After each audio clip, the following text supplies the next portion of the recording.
Hello, everyone. Thank you for checking out this special episode of Really Dicey. This is Manny, and I am here with. Zac Goins. For those of you that may not know your work, since you've done a lot of different projects, I recognize your name from Pirate Borg, for example. hmm Um, what can you tell our viewers about yourself? Yeah, so I'm the marketing director for Pirate Borg, and then I am also a freelance writer and a publisher of my own stuff. So I've done things like the starter set for the Marvel Multiverse RPG. I worked on the newest edition of the Zweihander core rulebook, and then a bunch of projects for Shadow Dark, Mork Borg, 5th edition, OSE. I don't know, the Gambit.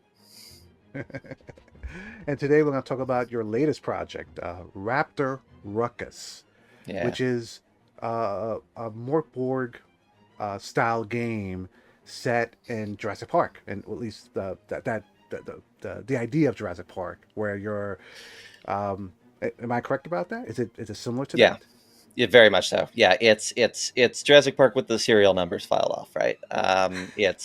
It's at least this first book. It presents the idea that you're on an island that has facilities where dinosaurs have been brought back to life, and everything's uh, gone to hell. Everything's falling apart, and you're just trying to survive, salvage, and escape this island.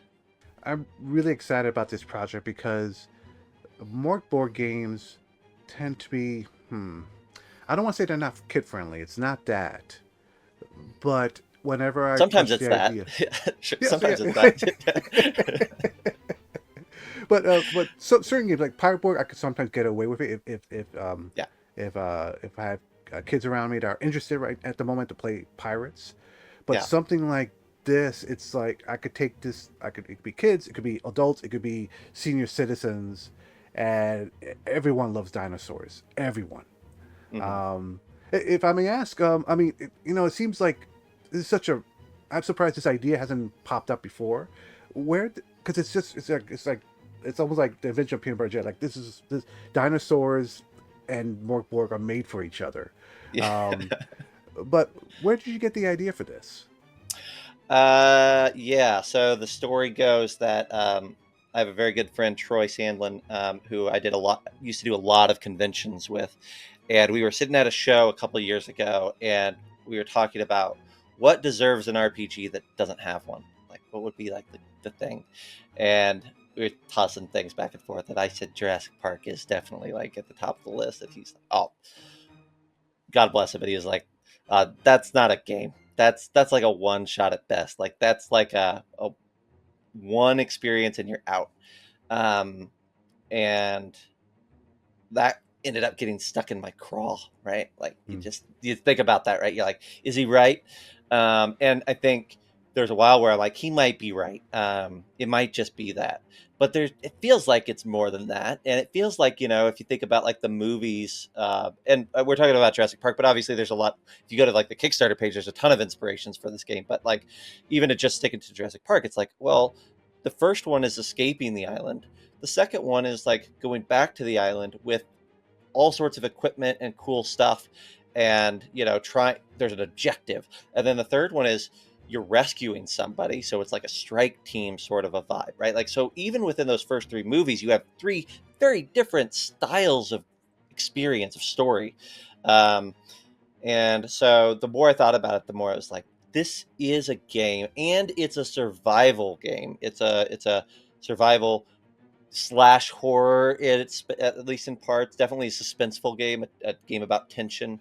Um, and there's not enough of those out there. But when we do get them, like the Alien RPG, is a good example of that. In some respects, some they really sing, and they can be done really well and be some of the best experiences at the table. So that was kind of the beginnings, was me like having this thing stuck in my craw for, it was about a year of just like mulling it over, thinking about like, how would this system look? Is it a Mork Borg game? Is it a different game? Like, trying different systems and kind of then stumbling into this. So when you had the idea of this come to your mind, where did your mind go for like putting this together? Did you feel that writing this out, the story first was more important? Do you feel like making characters was more important, or did you feel like the art was more important that had to come first? It, How was your journey? that's a good question. I think that it really came down to me about there was a piece of the game that I don't see done well, and I'm not saying that we like, you got to have to decide for yourself whether we did a great job on it. I think we did, but one of the key component that isn't done well in a lot of games is chase scenes and like those high action, like getting away from something sort of a vibe, um, to where not everything has to be a combat. That was the big problem, right? Like, how do you make, you know, all right, you're on the foot and you're in a building and you're running up and down across floors, or, jumping across scaffolding or whatever. How do we make that exciting and dynamic and mechanically interesting? And not just like, the typical two ways of doing it are that it's just, a simple roll resolution. Like D&D would say, make an athletics check to get on the scaffolding and jump off and evade. That's too simple. Other systems would say, well, this is all narrative, so it's just about describing it in a fun way. And obviously, we want to describe it in a fun way. But I felt like if this is going to be an RPG, there needs to be really interesting mechanics about how are you evading this creature. And the same thing with vehicles. Like when you jump in a Jeep and you're taking off and there's a T-Rex behind you, you want that chase to feel just as exciting as, you have a handgun and you're trying to shoot a pterodon before it dives in at you. Um, and I think that was the thing that I spent a lot of time with initially.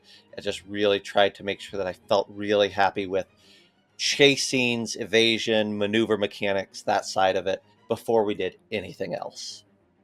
And you chose the Mork Borg rule system as Yeah. your basis for this game, which I think that works really well in my opinion because with some other systems, with let's say with there's a lot of hit points, if you get bitten by a dinosaur 3 times, it feels kind of silly. Yeah. Uh, while for those of you that don't understand, Mork Borg is it's a rules like game, but the fatality um, factor is really high in those Yeah. games. Is that why you chose Mork Borg? That's definitely one of them. Yeah, I wanted, like, I don't want characters are not heroes. They are protagonists, right? In a Jurassic Park sort of thing. Like, we want them to be interesting, we want them to be compelling, but we don't want them to take, like you say, like they shouldn't be taking several bites off a T-Rex before they go down. So there's definitely that, like, high lethality, though we did like scale it back a little bit from what a typical Mork Borg game would be. And then the other thing, I think you alluded to it at the beginning, but like Mork Borg is already this like very poppy, bright colors mixed with, you know, tense, horrific ideas. And that is exactly the space that Raptor Ruckus and Jurassic Park fall into, right? Especially if you think about like the 90s or Jurassic Park, the movies, where, there's all sorts of primary colors used everywhere. Um, but still manages to be dark and terrible. And I think Borg is a good visual cross section or crossroads with Raptor in that way too. There's a lot of really great illustrations, and at least in the Quickstart guide. Mm-hmm. What was it like working? Were you the art director for this? Or did you have someone working with you to help design I this? had people working with me on this. Yeah. I'm no artist, so there's a few little things of mine that got stuck in there. But if you like something, it's from somebody else. Yeah, I think so. There's a couple things about the art side. I think I appreciate what you said. I think that if your audience is familiar with the Borgs before Raptor, what you'll find with ours is that the layout has a lot of crazy art, but it's a more organized, more formatted presentation in general on the page. I think the original Mork Borg book, as an example, has like 140 fonts. That's the number that gets thrown around, right? And we have like 5. So and we typically use columns. Well, though we have, there's some things like that we're trying to be little more accessible than the typical Mork Borg project would be on that side. But yeah, the arts was very much our art inspiration board at the beginning was like, hey, let's look at packaging marketing material, things like that for those games. Especially, let's look at like what what did they do to like the dinosaurs or whatnot when they started packaging them as toys in in Toys R Us or whatever, right? Like, and it's like, oh, dinosaurs aren't just gray or brown, right? Like they're all sorts of colors, like that those primary colors, those bright colors, manage to infiltrate or saturate into the characters, the creatures, the everything. That if you look at the clothes that people are wearing, even like Sattler, right? Dr. Sattler in the movie, right? She's wearing like red and blue, right? It manages to find color wherever it can, and so again, just a great connection with Borg there, and something that we're trying to emulate as well. Mm. And I like how Mork Borg books tend to have a heavy metal album cover feel, Mm-hmm. and this has more like a Lost Files in a Cabinet feel. Yeah. I'll show images of this to explain better, but it looks like anyone that's watched enough movies and one finds the secret science files and they open it up, it has all these. This has a look of that, which is I think is really a lot of fun. Um, so yes, when it comes to character creation, who can you be in this game exactly? Good question. There are 6 classes that we start off with. All of them are very inspired by stuff by character types, archetypes that you'll be familiar with. There's kind of the central one that is going to make the most sense. Is the field expert, which is like your scientist. It's your Dr. Grant. It's your Dr. Sattler, somebody who has a familiarity with dinosaurs or dinosaur adjacent things. And it is filled with knowledge about them and is just now must contend with them in the flesh for the first time. Um, then there is the Marlboro Man, which is like your He-Man, or woman, just the very capable physical person. This isn't a game where firearms come into play often, or at least not as often as in other games, but they do have a place. And this class is one of the few that like has a good chance of starting off with a gun or whatever. So this could be like your game warden. It's your Muldoon from the first movie, as an example. It could be your keeper. It could be a poacher. It could be a hunter. Like anything like that that's going to have some physicality to them. Um, there's the Butterfinger, which is our like techie, like really savvy with computers, technology in general, able to cobble things together, make use of different pieces of technology to to kind of like put together new pieces of technology or bypass. If you're trying to get into a locked bunker and you don't have the key card and you're in a hurry, like having a Butterfinger on hand is really really handy. um, and then the 3 that kind of come at the end, which I think are the ones that really make it more than just your standard adventuring party, is the Bloodsucker, which is like a lawyer, the corpo, sleazy kind of character. A lot of their mechanics have stuff to do around like you staying alive or getting an advantage for yourself, sometimes at the detriment of those around you. Um, it's definitely a class that I think when I do it in playtest or when I run it at conventions, I try to pick the right person to play this class or encourage the right people to play this class, because it's a really fun class for the rest of the table to hate and for you to have that dynamic. Um, but it's also like one of those that you don't want the quiet person in the corner who doesn't want to be the ire of everybody else to be in this person, right? Alien definitely was an inspiration for that. They have a corpo style class in that too, and it's really really fun. So the Bloodsucker's that, and then there's the Rockstar, which obviously like Ian Malcolm is the character that's going to upset everything. It's a character that can kind of break the rules. If we have a wizard, this is our wizard. Um, we have a big chaos mechanic in the game, and the Rockstar is the class that gets to mess with that the most. And then last but not least, we have Smelly Kids, um, which are the most survivable, the most tough, the most resilient of any of the classes. It's very, very, very hard to kill a kid in this game, especially if that kid survives a couple of nights and kind of gets to gain some experience. Like, this is a class that's built to last, and to have like random shit in their pockets.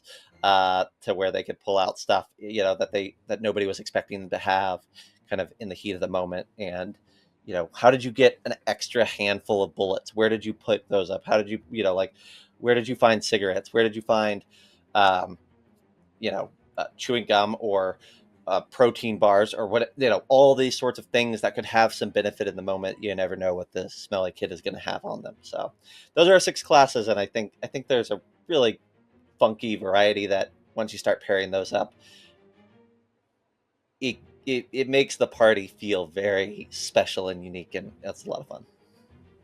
The fact that you made the kid class the so interesting, I think it really works, because I would think that for adults, being a kid is probably the least appealing class to be, but Sure. with the added incentives, it makes it much more fair, and the play, it makes it more enticing to play that, as well as if you do play this with younger players, it gives them a better chance to survive. If anything, Yeah, I mean, that's really clever. my daughter is 10, and she play tested it last year, and with me at a show. Actually, she sat down with a bunch of adults, and she had never played it before, and she played the kid class, and she had a great time. And she knew her role, right? And everybody, and it was kind of fun at the table, because you had, in that table is several older gentlemen, and then Zoe. And what was fun about it is that not only was she playing the kid and doing all the things that you would expect a kid to do, but also, like, the adults at the table immediately became protective of this kid in many ways. And like, it really felt very natural and immersive right out the start. Was like, oh yeah, they it's the most important thing for everybody here that this kid survives to the end, which of course happened. So Hmm. For anyone that's played Mork Borg or variations of the game, um, or how easy is it uh, to understand the rules for Raptor yeah. Ruckus? Is it the same pretty much, or? Yeah, it's so Raptor and any of the Borgs are D20 based games. You're trying to, just like D&D, you're rolling a D20, you're trying to roll high. Um, the Borgs are nice because they have low modifiers, right? So you're not doing crazy math to figure out what your success level was. Um, I would say that we are maybe a step or two more complex than the regular Mork Borg system, in the way that, as an example, that chase mechanic and the idea of maneuvers in general isn't something that Mork Borg has. And so there's a few things like that we kind of bolted on that are core to our game, and the idea of, like, managing supplies, and so having a supply rating for different aspects. And there's levels of panic that your character is taking on, and if you reach a certain level of panic, then you lose control of your character for a brief moment, potentially.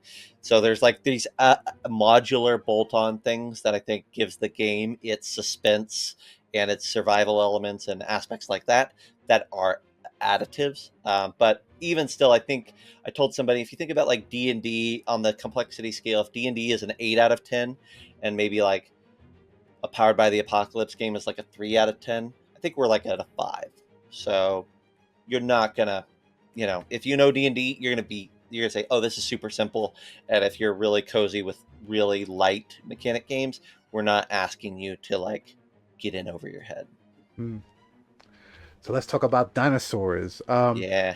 I'm curious, for your bestiary, did you decide to go like I guess you could say hardcore science route, whereas like these are the dinosaurs you would see in your book, in science books and museums, or did you get more creative? This is my favorite question that anybody's asked so far, I think, which is awesome. So first off, I think we should say, uh, if you've seen our Kickstarter page, or you looked at the Quickstart or anything like that yet, you could probably tell, but we went very much like not the modern interpretation of what a dinosaur is. So when we talk about scientific, or like actual things, almost nothing in our book is going to have feathers, as an example. So it's very much like the Steven Spielberg interpretation of what a dinosaur looks like, not what we know now, right? But in the book, there are about 40 dinosaurs or dinosaur adjacent creatures that are actual, real, historical entities, right? So you'll have like the Brachiosaurus and the T-Rex and the Velociraptor and Hadrosaurus, Ankylosaurus, like all the ones we know and love are front and center. In addition to that, we have a big table for build your own dinosaur, which you could either roll on or you can kind of walk through it, and it's, I think, a 8 or 9 step process, 8 or 9 tables that'll like build out an entire dinosaur with some cool stats and abilities and descriptive characteristics and things like that. And then there's a table at the end of that for helping you, like a huge table of like breaking down dinosaur names with like what this means in Greek or Latin or whatever language it is, and like letting you kind of build a name for your dinosaur that makes sense for what you came up with. So I guess the answer is leaning towards real things, but then we kind of gave you the toolkit to make whatever the heck you want. Hmm. Oh, okay, excellent, excellent. And I see there's, at least from the Quickstart guide, I see there's like charts that are similar that you see in the mobile games, randomness, things like that. Is there anything more about this that I haven't asked you about that you wanted to share? Let me think about that. I would say a couple things that are kind of fun. I really, really like our rule set around like sedative darts, different types of toxic darts, stunning creatures, like with a stun baton. Um, that to me was like another piece of the Jurassic Park experience where, like, sure, there are bullets and there are shotguns and there are whatever, but like these are $1 billion investments. These are $1 million investments. Like, ideally, like the park isn't filled with shotgun shells and live rounds. They're filled with darts and stunning potential. And I think we did a good job of like making that side really fun and cool. Like as an example, the cool thing about darts is that sedative darts abilities stack. So when you shoot a dino with a sedative, maybe you get to roll, let's just say 3d6, and if your 3d6 is higher than its hit point total currently, then it goes unconscious for a set number of time. But if you fail, that is still sits there as like, oh, I dealt 10 points of sedative damage. So if you shoot it with another dart, you're building on top of that and just trying to get above. And that is super great at the table. It feels really nice. Players really like dig it, and it's a whole different attitude towards combat of like, we can build on our damage, not into like burning down hit points, but in like, yeah, I only dealt one sedative's worth of damage the last time because I rolled really awfully on a really weak dart, but it still matters. It still helps in getting us towards this total, and I think that's a really fun piece of it. Then Frank, I have several designers that worked with me on this that I pulled in over the course of the project. Frank Tedeschi is one of them, and Frank designed a card deck called our Hacking Deck, which Frank is a board game and card game designer in general. He's incredible, and the Hacking Deck is a way of figuring out passcodes or passphrases using a deck of cards. Our deck of cards has like all is numerical plus like symbols and icons that you would expect on a keypad, but there's some really fun mechanics about like bypassing security with that. It's all a mini game and it's all optional, but I think again it gives you that great immersive feeling. And when you're the Butterfinger and you go up to this keypad and your GM like pulls out the deck of cards and you're like whizzing through it and like you figure out like a seven entry password in while everybody else is trying to fend off the dinosaurs in the heat of the moment, like that feels really, really awesome. So I think those would maybe be like two things that I would point towards as unique Oh, aspects of our system. oh, that's really cool. I love the sedative aspect of it. It's weird thinking something hopeful in a Mork Borg game. Yeah, But I love that mechanic. It just makes so much sense. So let's talk a little bit about the Kickstarter. So right now, this sure. project is on Kickstarter. Mhm. Now, I have to ask this because everyone comments this whenever I showcase or we talk about a Kickstarter project. I'm really dicey. How much of this, when the Kickstarter is over, how much of this is completed? Okay, good question. So right out the gate, uh, all the core rules are completely written. They're through editing, good to go. The whole core rule book is done, quote unquote. Um, the note being that there's a couple things that we've unlocked through stretch goals that we're going to actually like, they are real stretch goals and we're going to like write those, but those are, they equate to a few thousand words. It's not going to be a big deal. The Fragmentation campaign book is also like 90% written at this point. So it'll probably be done before the Kickstarter's over. And it'll be done with editing probably in October. The main book is in layout right now. I think we have a closeout date of October 31st for layout, and a good chunk of the art is done for that book too. I think we said like maybe first part of the year is when we're delivering PDFs. I think it'll hopefully be a little bit faster than that, but somewhere in that vein. So we're really close on the core book, but visually is where we're at right now, kind of getting it into that layout. The GM screen is, as an example, is like obviously you can see the back of it on the Kickstarter page. We're in layout right now for the GM facing side. So yeah, I think we're really far along with it in many ways. I feel really confident that by the end of the year, we're going to be putting PDFs in folks' hands and getting this thing to print. Hmm, excellent. And there are certain things in your Kickstarter that I kind of want to just talk about Sure. briefly, or hear about briefly, actually, Yeah. like Containment Breach. So, what is this exactly?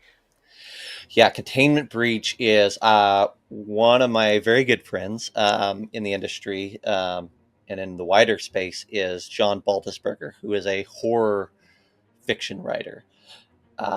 He's written a lot of things. He wrote a couple of novels for the Mork Borg universe. And chatting with him, I was realizing that even though there are definitely other inspirations for this game, there's not a lot of things out there that are actually very close to or similar to Jurassic Park. And so when you think about like, oh, what can I point people towards as like, hey, here's inspirations for running our game, there's a lot of things that maybe have the same vibe, but not a lot that has actually like bringing back dinosaurs in a modern setting and it's survival, tense, whatever. Primitive War is a good example of that. That's actually relatively new and it's awesome. But Containment Breach is a novel that we've hired John Baldisberger to write. You can read like the prelude to it. It's free on the Kickstarter right now. You can download it and just check it out. But Containment Breach will be a prelude or prequel to the campaign book.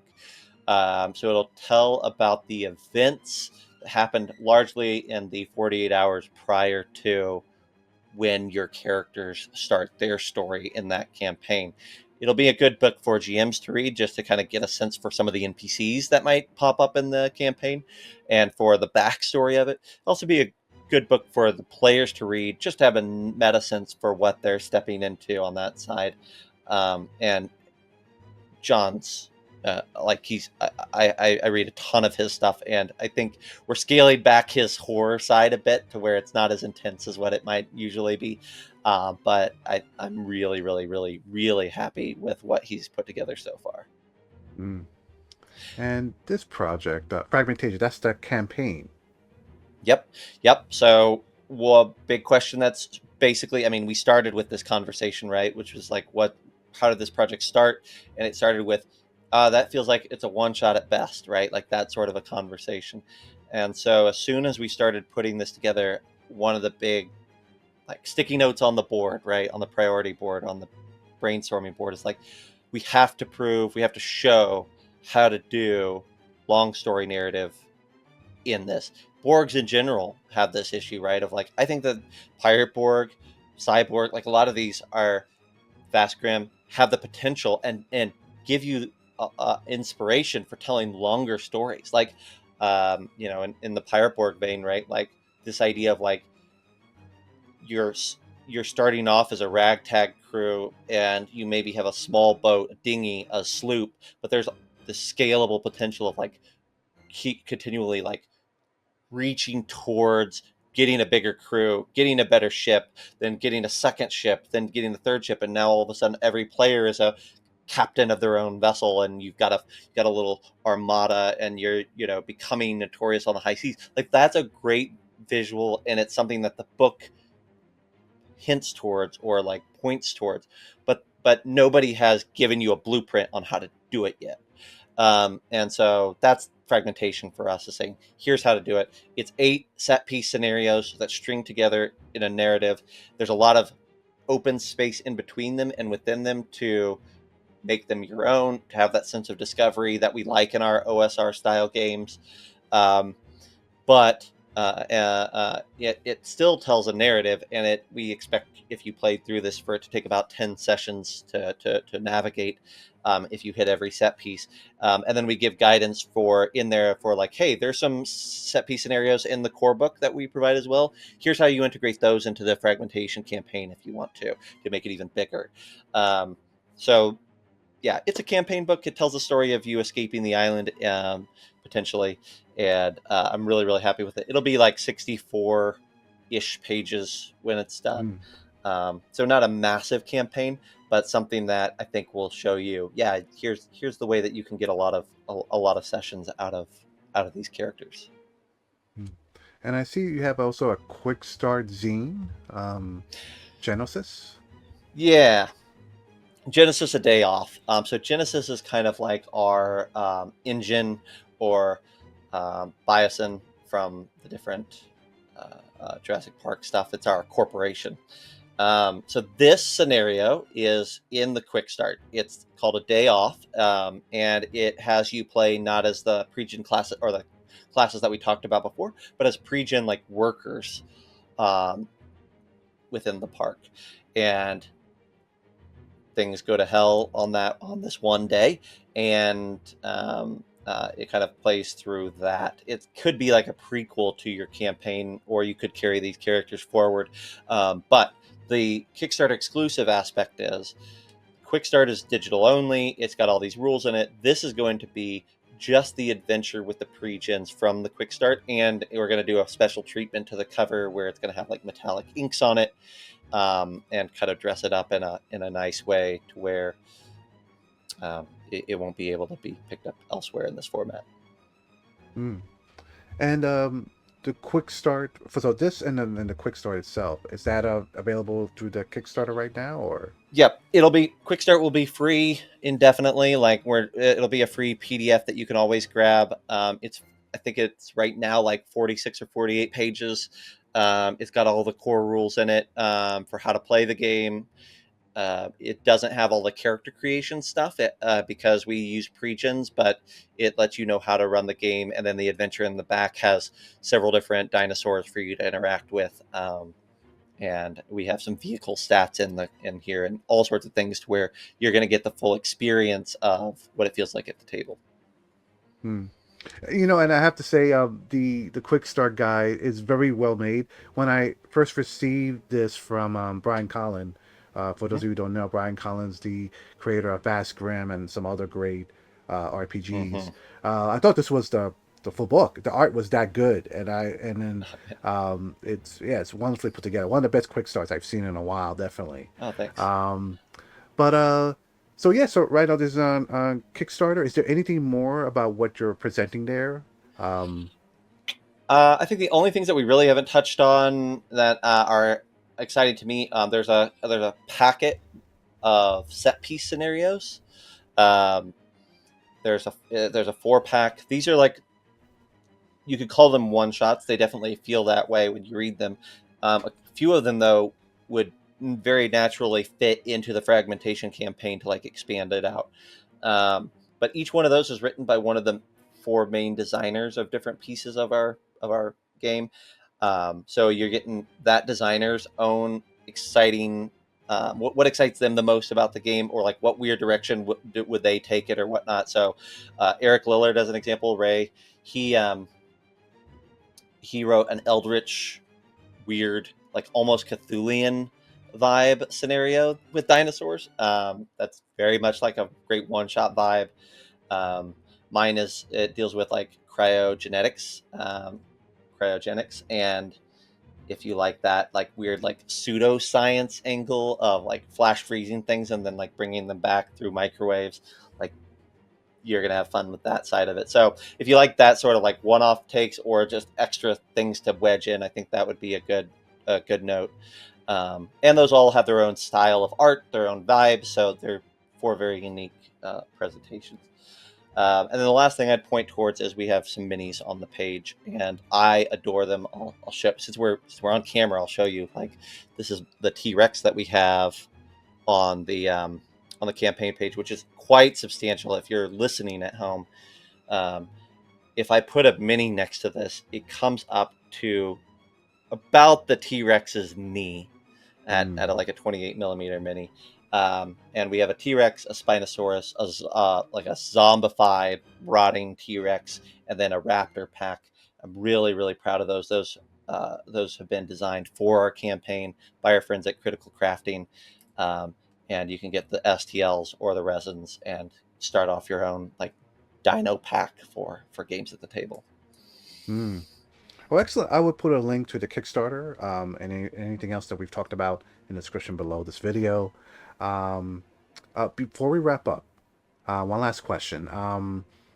So, dinosaurs or Jurassic Park. Actually, I should pick that one in particular.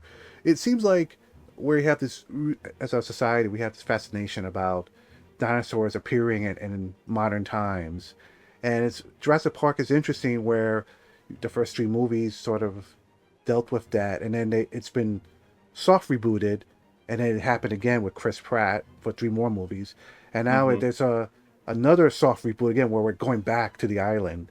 Um, I want to ask you, what is it about this our fascination with dinosaurs in our society? Why is it that we like to revisit this over and over again?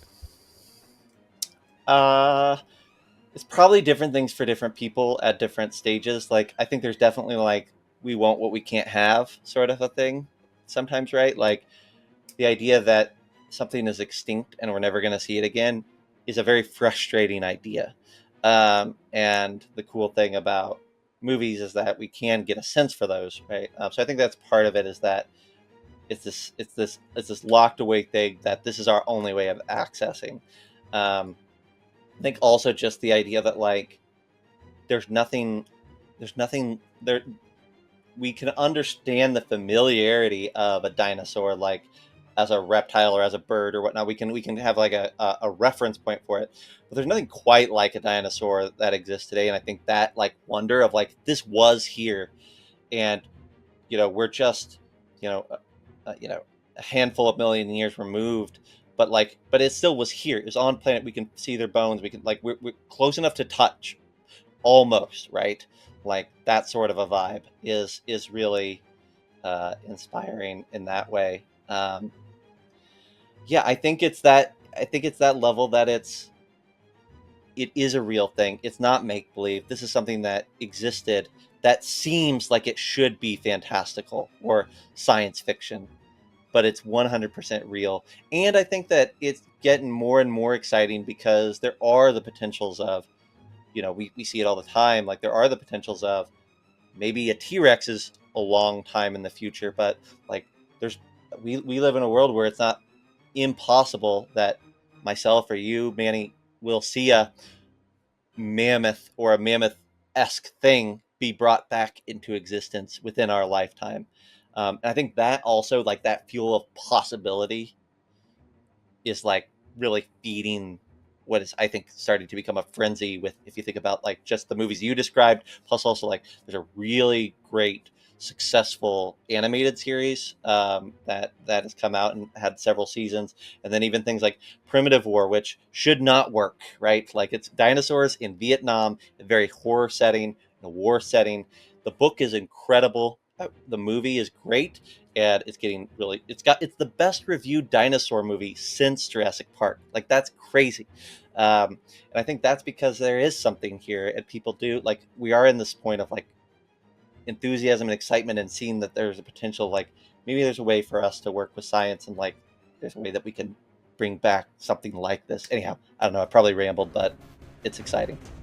Well, Zach, thank you so much for taking the time to talk to us about Raptor Ruckus. I can't wait to see this printed. And I will put all the links that we talked about again in the description below. Viewers or listeners, thank you for checking us out. Stay safe out there. We'll see you next time.